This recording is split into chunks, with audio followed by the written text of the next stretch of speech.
नमस्कार, मैं हूं ज्योतिषाचार्य राजेश। अनोखा सूत्र में आपका स्वागत है।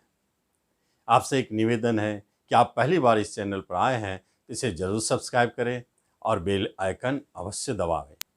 आज मैं आपको एक ऐसी जानकारी देने जा रहा हूं जो आजकल की सबसे बड़ी समस्याएं हैं और वह जुड़ी है आपकी बेटी की विवाह से या उन लड़कियों की जिनकी अभी तक काफ़ी उम्र हो चुकी है लेकिन विवाह नहीं हो पा रहा है। यह स्थिति हमारे लिए बहुत ही मुश्किल हो जाता है जब बिना जन्म कुंडली को देखे यह निर्णय करें कि कैसे उनकी शादी हो और कौन सी ऐसी अचूक उपाय है जिसके द्वारा शीघ्र शादी संपन्न हो।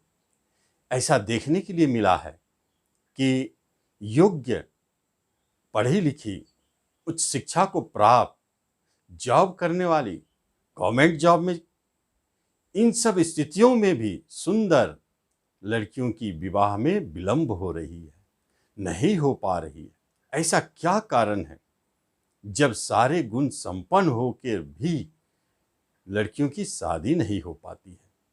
ऐसे स्थिति में कई वर्षों के तलाश के बाद कुछ ऐसे सूत्र योगायोग मिले हैं जो अनुभव से आया है और उसे आजमाने के बाद पाया गया कि इस उपाय को करने के बाद 1 माह, 2 माह, 3 माह अंततः शादी संपन्न हो जाती है। इसके पीछे क्या रीजन है, पहले इसे समझ लें। हमने अपने अनुभव में देखा उन लड़कियों की शादी में अधिक विलंब हो रही है जिनके जन्म कुंडली में विवाह स्थान, उसके कारक, उसके स्वामी तीनों को या किसी को भी बुरी तरह से मंगल और शनि प्रभावित कर रहे हैं, या नहीं तो विवाह के कारक जो इस लड़कियों की कुंडली में गुरुदेव होते हैं, पति कारक, वह पूरी तरह से प्रभावित है। इन स्थितियों में पाया गया कि उनकी विवाह में विलंब हो रही है। कभी कभी देखने के लिए मिला कि यदि कुटुंब भाव पर बुरे प्रभाव है राहु, शनि, केतु, मंगल का, तो फिर विवाह में विलंब हो रही है। स्थिति जो भी हो उसको कैसे दूर किया जाए और शीघ्र से यथाशीघ्र विवाह कैसे संपन्न किया जाए। एक कहावत है कि यदि कारक बुरी तरह से पीड़ित हो तो वह जिसका कारक है उसका सुख नहीं देता है। जैसे पति कारक गुरुदेव जन्म कुंडली में लड़कियों के यदि पीड़ित हो तो विवाह सुख में कमी करता है, विवाह होने में विलंब होता है। दूसरी बात, शनिदेव विलंब के कारक है और उनकी जब दृष्टि 7वें विवाह घर पर पड़ जाती है तो फिर विवाह में भारी विलंब होती है। 30 साल, 35 साल, 40 साल तक देखा गया है। इन सारे स्थितियों को जन्म कुंडली में अच्छी तरह से देख लिया जाता है और उसका उपचार किया जाता है तो शीघ्र विवाह होते। लेकिन जन्म कुंडली तो हमने देखा नहीं, फिर कैसे उपाय निकाले? सबसे पहली बात, एक बात ध्यान से समझें, बहुत समझने जैसी बात है कि ऐसा क्या कारण है जो आपके विवाह में विलंब हो रही है जबकि आप योग्य हैं, सुंदर है, गुण संपन्न है, फिर भी विलंब हो रहे? क्या कारण है? एक बात तो जान ले, बिना मतलब का ऐसा विलंब तो हो नहीं सकता है। इसके पीछे जो कारण छुपा है उसे हम देख नहीं पाते हैं। हमारा जो जन्म है वह पूर्व के कर्मों के ऊपर आधारित है। हमने जो पूर्व जन्म में कर्म किए, शुभ अशुभ, उसमें भी जब हमने पूर्व जन्मों में किसी जोड़े को अलग किया, चाहे वो पक्षी की जोड़ा हो, जानवर के जोड़े हो, चाहे मानव के हो या सर्प के हो, किसी न किसी रूप में हमने जोड़ों को अलग किया, किसी को मार डाला, इस तरह से अलग किया, उससे जो वहाँ से दोष बन के आता है, वही हमारे कुंडली में चिपक जाता है और इस जन्म में हमें विलंब होती है। समझ में नहीं आता कि आखिर विलंब क्यों हो रही, कारण वहीं छुपा है। जब कारण का पता चल जाता है तब हम कुंडली में देखते हैं कि वह कारण किस रूप में कुंडली में दिखते हैं।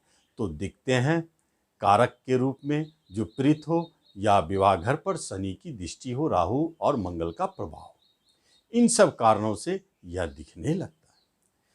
अब समस्या यह है कि किस तरह हम इन दोषों से मुक्त हो जाएं और विवाह के योग बन जाए, विवाह के अवसर शुरू हो जाए। इसके लिए हमने एक दो ऐसे उपाय का खोज की है जो अनुभवों से आया है, प्रयोग करके आया है, जिसे करने के उपरांत शीघ्र से शीघ्र विवाह संपन्न हो जाते हैं। उपाय क्या है? सर्वप्रथम आप जानिए, कारक को पकड़िए जो पति कारक है, गुरुदेव। कहीं न कहीं वह तो प्रीत है जन्म कुंडली में, इसलिए तो विवाह सुख नहीं हो पा रहा। उसे ठीक करने के लिए सबसे अच्छा तरीका है कि गुरुवार का व्रत रखा जाए। 21 व्रत रखे, 40, 41 व्रत रखे। गुरुवार का व्रत रखने का अर्थ यह नहीं होता है कि आप इसे किस तरह करेंगे, पहले इसे समझ लें। सिंपल सी बात है कि आप गुरुवार के दिन फास्टिंग रखें। दिन में आप जल ले सकते हैं, यदि आपको भूख बर्दाश्त नहीं होती है तो आप फल भी खा सकते हैं थोड़ा, और रात्रि में फलाहार करें। यह व्रत का नियम है। पूजा में आपको विष्णु जी और लक्ष्मी जी का एक साथ पूजा करना है और यह कहना है कि हमारे विवाह सुख विवाह के जो संयोग है उसे शीघ्र से शीघ्र पैदा करें।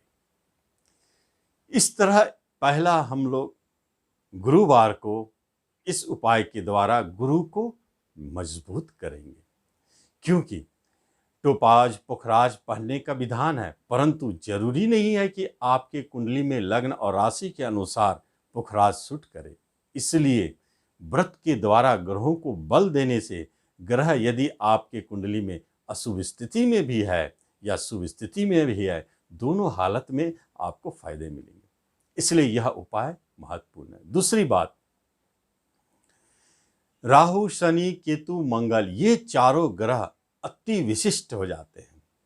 इन चारों की यदि शांति नहीं की जाए तो फिर यह उपाय आपके लिए लाभदायक नहीं होता है। हमारे ज्योतिष बंधु, जितने भी ज्योतिषी बंधु हैं, बहुत सारे उपाय बताते हैं, लेकिन एक उपाय को करते हैं तो दूसरे ग्रह शांत नहीं हो पाते हैं। एक ग्रह शांत होते हैं, दूसरे उसी तरह रहते हैं, इसलिए हमें फल नहीं दिखता है। हमने एक ऐसा योगायोग उपाय बनाया है जिसके माध्यम से मंगल दोष, राहु केतु शनि और साथ साथ में गुरु, ये जो 5 ग्रह है, 4 ग्रह, इनके प्रभावों को इन उपायों में समेट लिया जाए और शांति हो, उनकी मजबूती हो और लाभ मिले, शीघ्र से शीघ्र विवाह हो। दूसरी उपाय है राहु केतु शनि मंगल एक साथ, अलग अलग करने को चलेंगे तो बहुत लंबा, तो एक साथ किस तरह किया जाए, इसके लिए बहुत अच्छा उपाय है। शनिवार का दिन चयन करें और वह लड़की जो विवाह योग है स्वयं अपने हाथों से सब्जी बनाए और पूड़ी बनाए। याद रखें, पूड़ी और सब्जी बनाए। यदि यह संभव नहीं है तो आप बाजार से समोसे खरीद लें। यह एक बात हुई। दूसरी बात, कुछ उसमें मिठाई भी खरीद के रख लें। क्योंकि मंगल है, राहु है, केतु है, शनि है।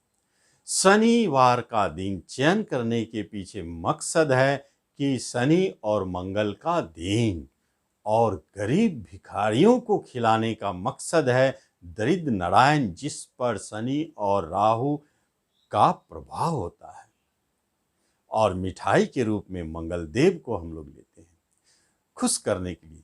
तो इस तरह आप पूरी सब्जी और मिठाई गरीबों में यथाशक्ति बांट सकते हैं, या समोसे और मिठाई गरीबों में यथाशक्ति बांट सकते हैं, जितनी इच्छा करे आप बांट सकते हैं।